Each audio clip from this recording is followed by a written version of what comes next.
Vínculas, la radio de IES Valle de Uco.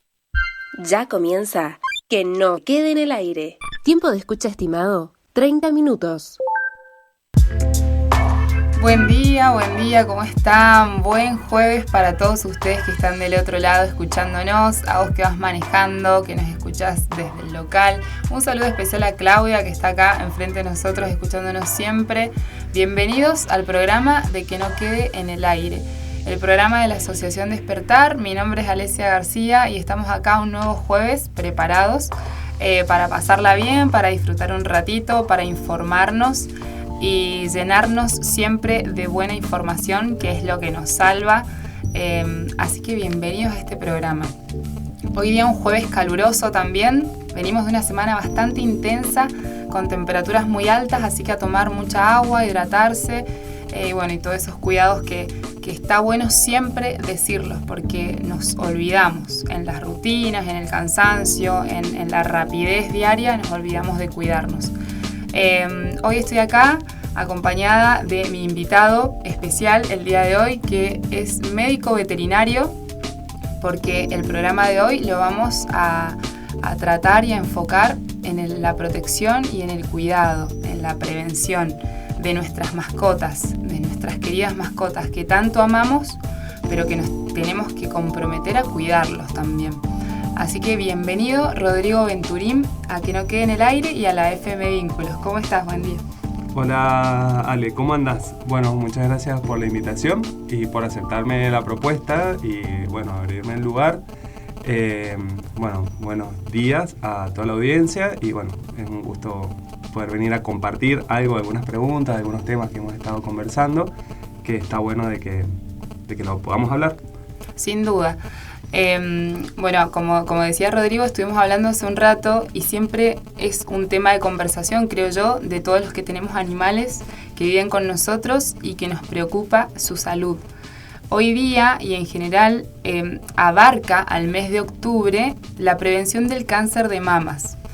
Esta prevención también se lleva al lado de los perros y gatos, es decir, es octubre un mes que abarca la prevención de tumores y de cáncer de mama en perros y gatos, ¿no es cierto?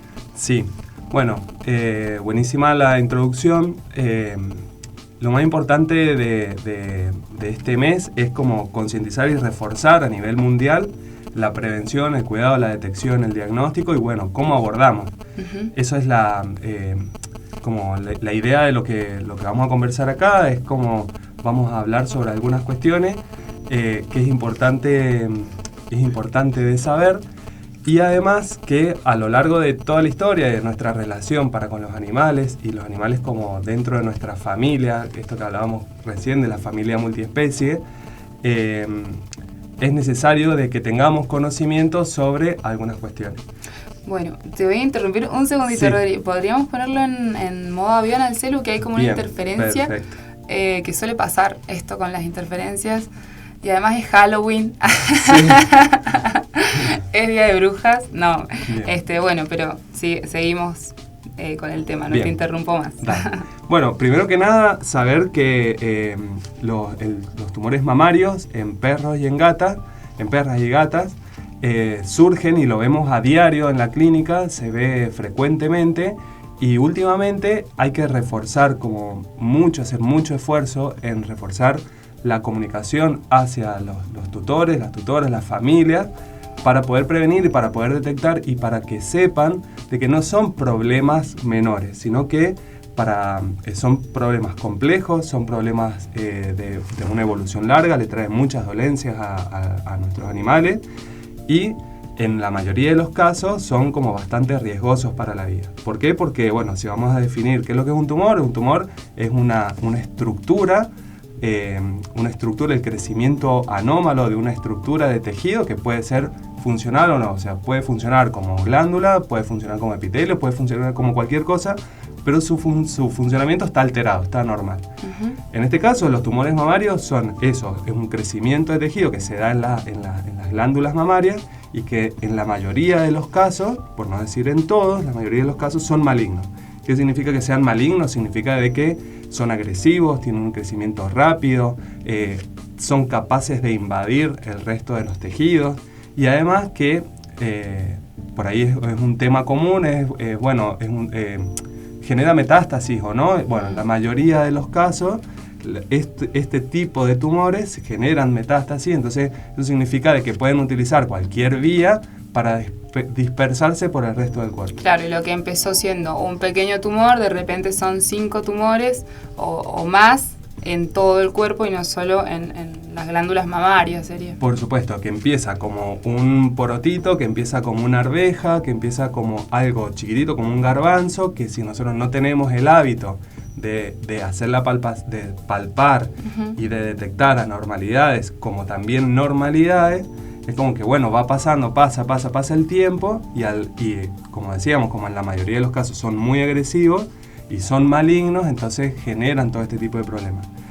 Pero también está bueno decir de que es una enfermedad y es una patología, es una dolencia de los animales que es multifactorial, o sea, hay muchos factores que están interviniendo. Por ejemplo, el sexo, o sea, hay más posibilidad de que este tipo de tumor se genere en hembras, tanto en perras y gatas, como en machos. No significa de que en el macho no se pueda desarrollar, pero hay más posibilidad y más predisposición en hembras por el juego hormonal que existe, ¿bien? Claro. Por otro lado, sí. No, quería preguntarte yo, por ejemplo, pienso en todos nosotros que tenemos una perrita, hembra, digo, ¿cómo me fijo? ¿Cómo me doy cuenta? ¿Tengo que hacer la palpación yo? ¿Ella presenta algún que otro síntoma? En principio, ahí vamos a ir hablando como esto, de cuáles son los factores que hacen y lo principal es primero conocer cómo son las glándulas mamarias en su estado como normal y en segundo lugar es como en la consulta veterinaria, consultarle a nuestro veterinario o veterinaria de confianza o nuestro veterinario de cabecera que nos enseñe a la palpación y que nos enseñe a detectar porque por ahí nosotros mismos podemos como individuo, como yo, vecino no especializado, podría detectar fácilmente cualquier anormalidad. Detectar una anormalidad en una glándula mamaria no significa de que sea un tumor, pero sí es algo que a mí me llama la atención. Claro. Me llama la atención y por eso acudo a la consulta. ¿Bien? Sin duda, porque generalmente nosotros somos bastante observadores, más que del tacto, ¿no? Claro. Y por ahí con nuestros perritos o nuestras gatas nos damos cuenta que por ahí tiene alguna inflamación o algo ahí, y es como que de ahí de repente yo me doy cuenta que algo le pasa, claro. Pero bueno, cuando ya es un poco más, quizás no tanta prevención, ¿no es cierto? Claro, entonces... Ya hay algo ahí. Ya hay algo, pero con el solo hecho de saber de que hay algo anormal y acudir a la asistencia en una etapa temprana ya es suficiente es suficiente y está bien antes que dar por hecho de que no va a pasar nada, de que puede ser un golpe, que la vi jugando, que esto, que el otro y dar por hecho de que no es nada malo. Entonces para eso estamos nosotros que podemos agudizar un poquito más la mirada, el diagnóstico y la detección e identificar si hay problema o no. Entonces, bueno, uno de esos factores es el sexo del animal, ¿no? Como, el sexo, el macho y hembra. Otro punto para identificar es el momento de aparición. En la mayoría de los animales, históricamente, se ha esperado, como son enfermedades de animales adultos, se espera de que aparezcan este tipo de patologías en animales que no han sido castrados y que tienen una edad avanzada, edad media y edad avanzada. Entonces uno lo espera como que se exprese largo en el tiempo. Claro. Últimamente lo que estoy viendo yo en la consulta y con mi compañera es que está apareciendo este tipo de tumores en una edad media a una edad temprana. Entonces digo, bueno, ¿qué es lo que está pasando? ¿Qué puede estar pasando de que esta aparición sea más temprana en la vida cuando debería de expresarse? Primero que no debería de expresarse, pero bueno, se nos expresa como debería expresarse en una edad avanzada y está apareciendo antes. ¿Qué está pasando? Los animales son más débiles, las enfermedades son más graves, son más agresivas. Entonces, bueno, esa edad de aparición generalmente está asociada a eso, una edad media a una edad avanzada. Claro. Otro de los puntos es que a cualquier individuo que tiene este tipo de problema puede tener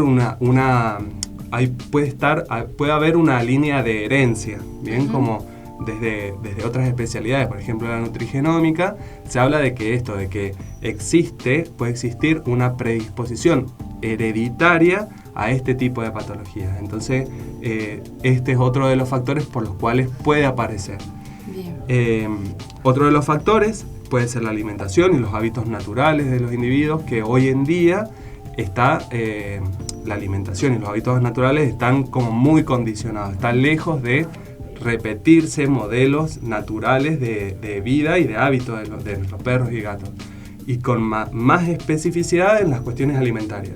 Todos los animales consumen alimentos balanceados y es un factor al que todos están expuestos, más allá del cambio del clima, de cuestiones de temperatura, de lo que fuera, que todos están expuestos.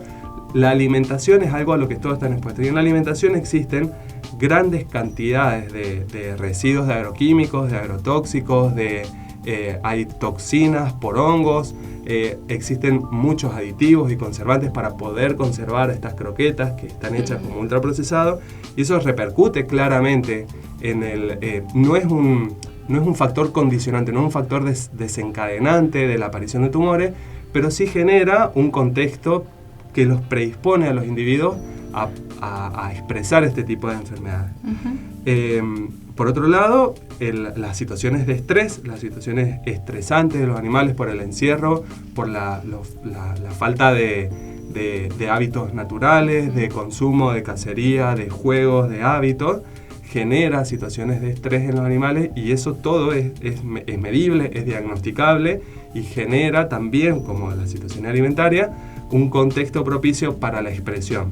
Perfecto. Entonces, a partir de esto, yo también me hago preguntas e intento responderme de que por qué están apareciendo antes. ¿Será que los hábitos y los cambios están siendo muy grandes? El animal no está siendo capaz, los individuos no están siendo capaces de adaptarse, y a partir de esto nos expresan enfermedades como mucho más agresivas y con una mortalidad como muy alta. Bien.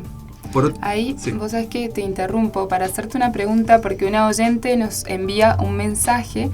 Primero nos dice que, bueno, este tema que se trata, tengo una duda, ya que mi perrita a veces tenía embarazo psicológico. Está bueno por ahí hablar, ya que hablaste del estrés o de lo emocional. Eso le hacía tener leche en mamas, dice. Y con el tiempo me dijeron que es probable que genere cáncer de mama o útero. Nunca consulté a un profesional. Gracias, Andrea de la consulta. Andrea, muchas gracias por tu mensaje, te mandamos un saludo enorme, un abrazo, y bueno, ahora seguimos escuchando para tener más información sobre este tema, ¿no? Lo emocional, lo psicológico, ¿cómo afecta eso? Bien, justo ahora entramos como a la parte del factor del estado reproductivo del individuo. Para responder a Andrea brevemente, las pseudogestaciones, que está identificado como un proceso que es fisiológico en la mayoría de las hembras, y que en la mayoría de las hembras lo pueden expresar, es una situación fisiológica que ante determinada situación su sistema nervioso entiende de que va a cursar una gestación, de que va a hacer una lactación, de que va a parir, entonces ella hace todo el proceso.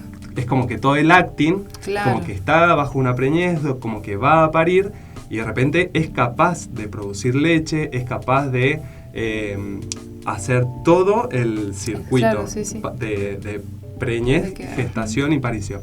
Entonces eso sí es predisponente a otras patologías como secundarias, como que vienen de rebote algunas otras patologías. Por ejemplo, si la perra tuvo en esta pseudogestación fue capaz de producir leche por toda la información hormonal que ha tenido, esa leche, si no la mama ningún cachorro y si no se descarga esa glándula mamaria, posiblemente genere una mastitis. Entonces, bueno, claro, es posible de que genere la mastitis y que genere problemas en las glándulas mamarias y problemas uterinos también, porque también hay una descarga hormonal muy grande que puede predisponer a este tipo de patología.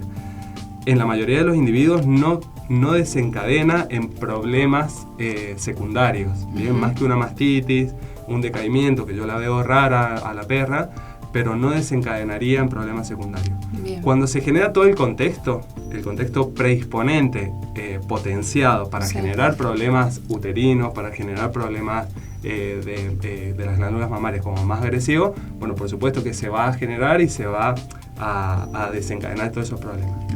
Por el otro lado, en el estado reproductivo, cuando hablamos de el cáncer de mama y el estado reproductivo de las hembras, hay distintas como líneas de interpretación, distintas teorías y distinta percepción cultural sobre este problema.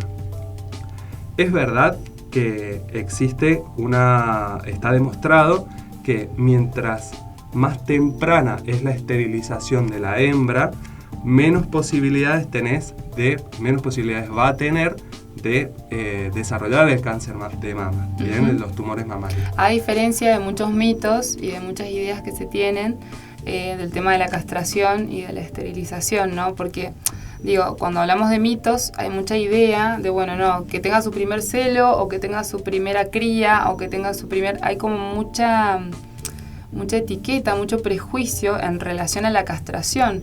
Incluso hace poco a mí me pasó que me quedé sorprendida, pero digo, esto habla de la falta de información quizás que manejamos y que una persona no sabía que el macho se castra, por ejemplo. Siempre estaba atribuida la castración de la hembra.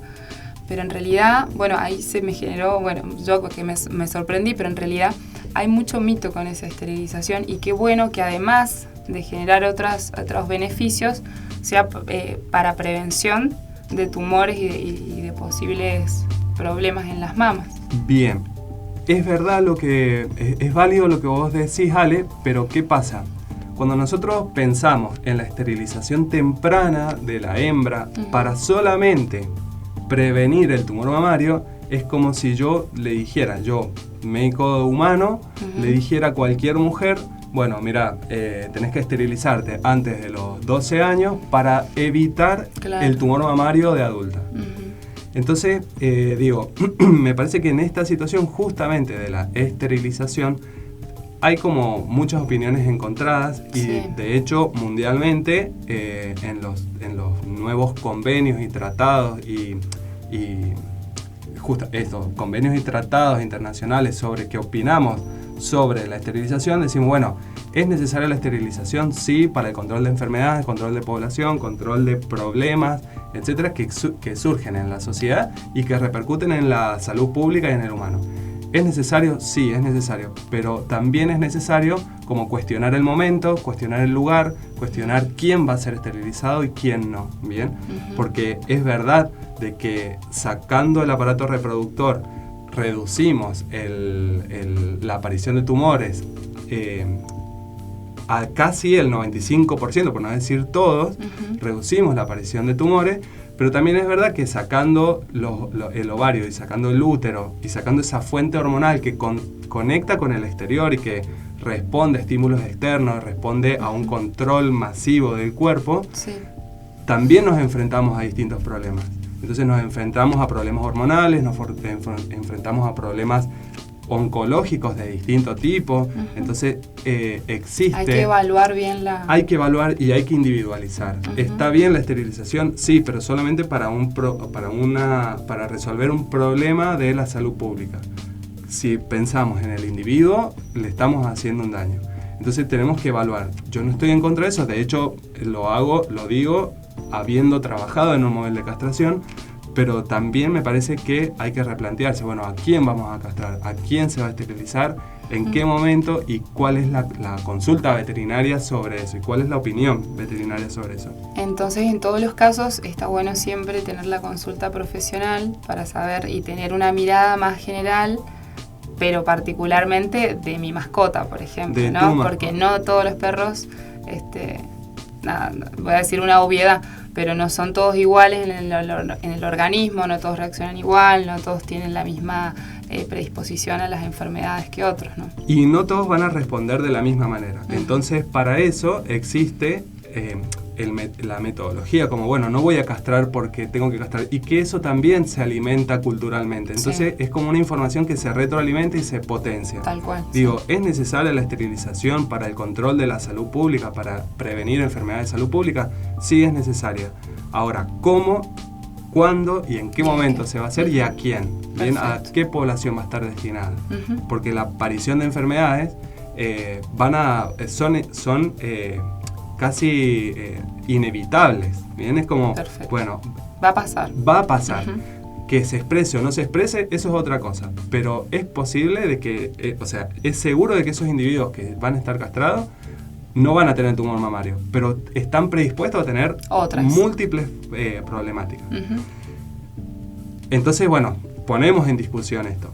Y por último, la utilización de los métodos anticonceptivos. Bueno, no voy a castrar, no voy a utilizar métodos anticonceptivos. Bueno, tengo que reforzar cuáles son los hábitos normales que debería tener un perro o un gato para darle una buena condición de salud. Ahora, ¿voy a usar anticonceptivos? Bueno, ¿en qué momento los voy a utilizar? ¿Cuál es el objetivo de utilizarlo? Si solamente quiero que no tenga celo, bueno, los métodos anticonceptivos fallan, tienen muchas fallas, y si viéramos cualquier método anticonceptivo usado para humanos, tiene un prospecto grandísimo y tiene efectos secundarios que también son grandísimos, y son graves y son serios. Entonces, el uso de anticonceptivos sostenidos en la vida del animal genera problemas, va a generar problemas. Lo exponemos a un factor de riesgo y lo exponemos a un riesgo alto. ¿Nos va a expresar o no nos va a expresar enfermedades? Eso es otro tema. Bien. Pero que puede aparecer, eso es real.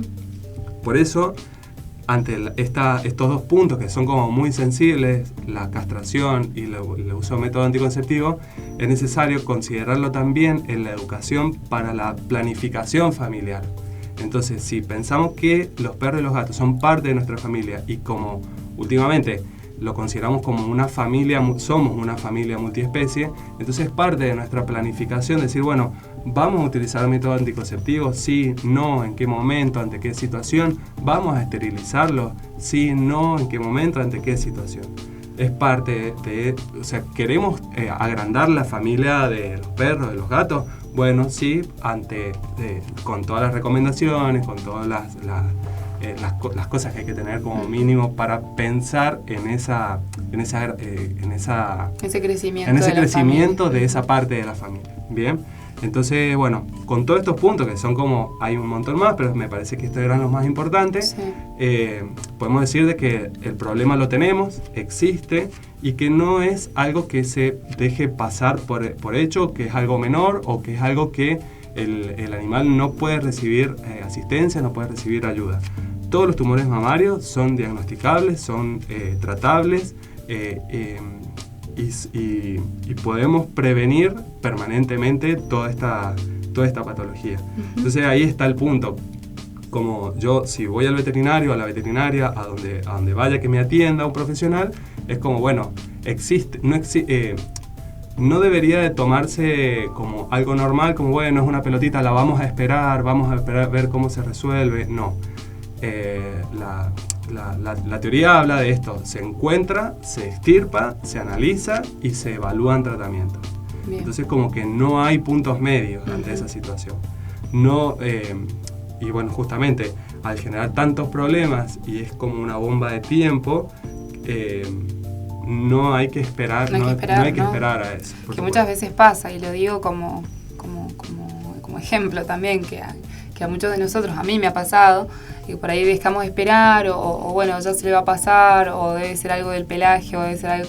Es como que nos quedamos con la duda, pero a su vez como que tratamos de tapar, y no cuesta nada ir al veterinario, preguntar, ir a un profesional, sacarnos las dudas y quedarnos tranquilos por nuestras mascotas más que nada, y por la familia en general que tiene a ese animal, que es parte de nuestra familia, y nos tenemos que comprometer con su cuidado.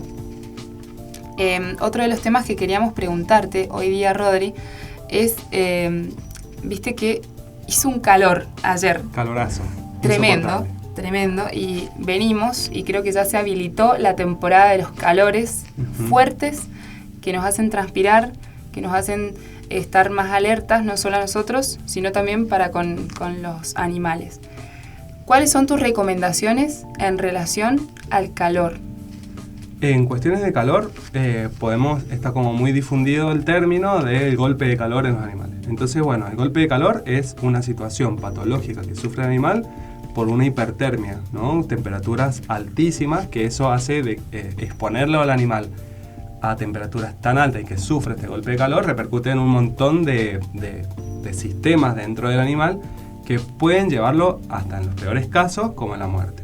Entonces, como siempre tenemos que en estas épocas de calor considerar tanto para los animales de mediana edad, de corta edad o los animales adultos como con más fuerza esa prevención de mantenerlos, siempre mantenerlos en una sombra.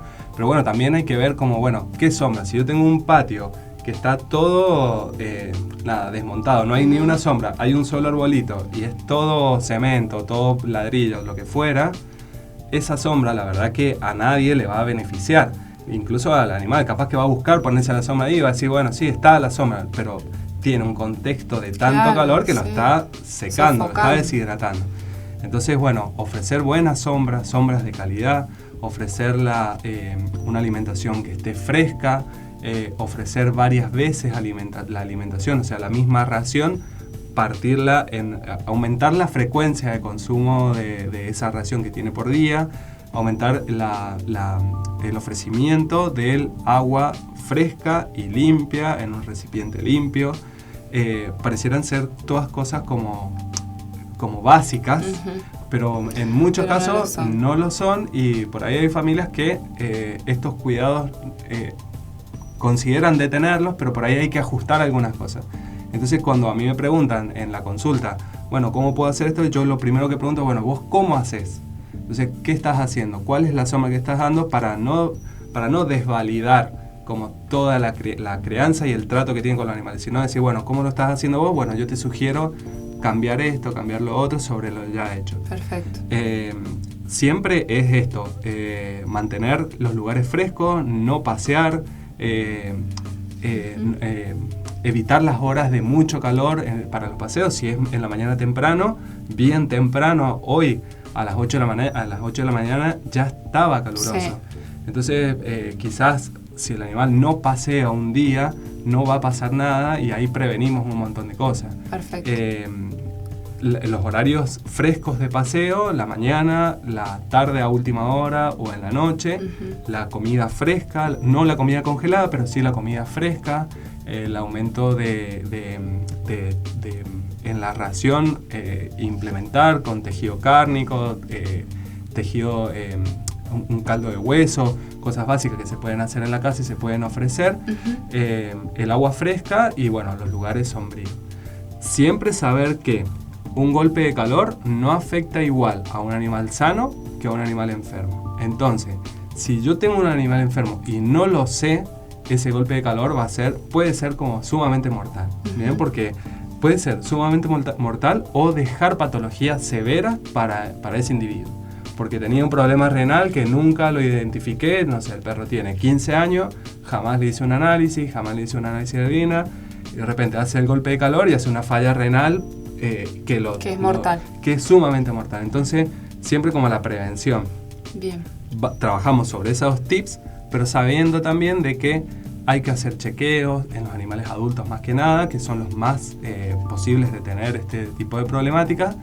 Hacer chequeos anuales, esa decisión la tomará el veterinario o la veterinaria de cabecera, pero sí siempre ofrecer. Yo más que nada, es como que no es mi rol hablarle al veterinario o a la veterinaria, sino como al vecino o a la vecina, para que sepan de que se pueden hacer análisis, se pueden hacer electros, se pueden hacer ecografía, radiografía. Y que todo eso nos ayuda a aclararnos todos los panoramas. Aclarar el panorama y tener un escenario sobre cuál es el estado de salud. Perfecto. Y que sé, y ahí yo tomo más conciencia y hago más real la situación de salud de mi perro, de mi gato, porque sé que voy a tener que agudizar y en algunos casos extremar las medidas, porque sé que puede tener un problema cardíaco, sé que tiene un problema renal, sé que tiene un problema respiratorio, nervioso, que tiene diabetes, que tiene esto y lo otro. Entonces ahí hago carne el problema y actúo ante la situación. Bien. Si no, es como, bueno, ojos que no ven, corazón que no siente. Tal cual. Y es después me así. agarra el problema y nada, tengo que salir a las corridas y encima con un problema que es bastante serio, bastante Sí. grave.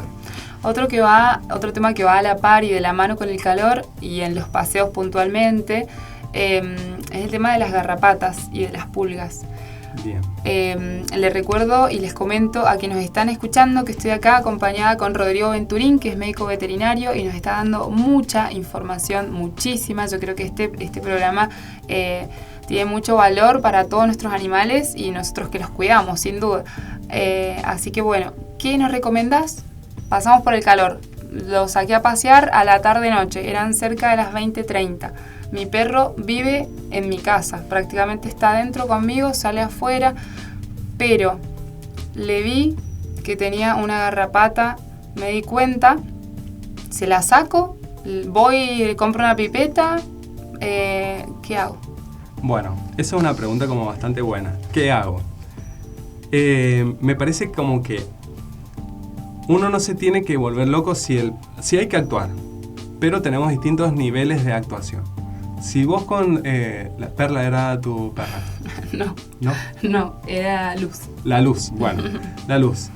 La Luz vive en una casa, vive con una familia que está atenta, que hace los cuidados, que está desparasitada y que no ves parásitos externos, que salga y que vuelva con una garrapata, puede ser esperable, ¿no? Uh-huh. No por eso toda tu familia se va a alertar y se va a volver loca, sino como uno puede aprender a sacar una garrapata. Si es una sola, la sacás, se puede hacer con un algodón embebido en vinagre o embebido en alcohol, en alguna sustancia que sea muy fuerte. Uh-huh. Se embebe, se saca esa garrapata si es una sola. Hay que ver que cuando uno saca la garrapata tiene el aparato suctor, que es donde ella se prende, uh-huh, claro, su boquita, que no quede eso prendido. Si es una sola, está bien, la podemos sacar. Ahora, para la prevención futura de la Luz, uh-huh, ¿qué tenemos que hacer? Yo no recomiendo... Primero tenemos que saber que las pulgas, las garrapatas, los piojos son insectos que están en el ambiente, ¿bien? Y que utilizan al animal para cumplir determinado ciclo.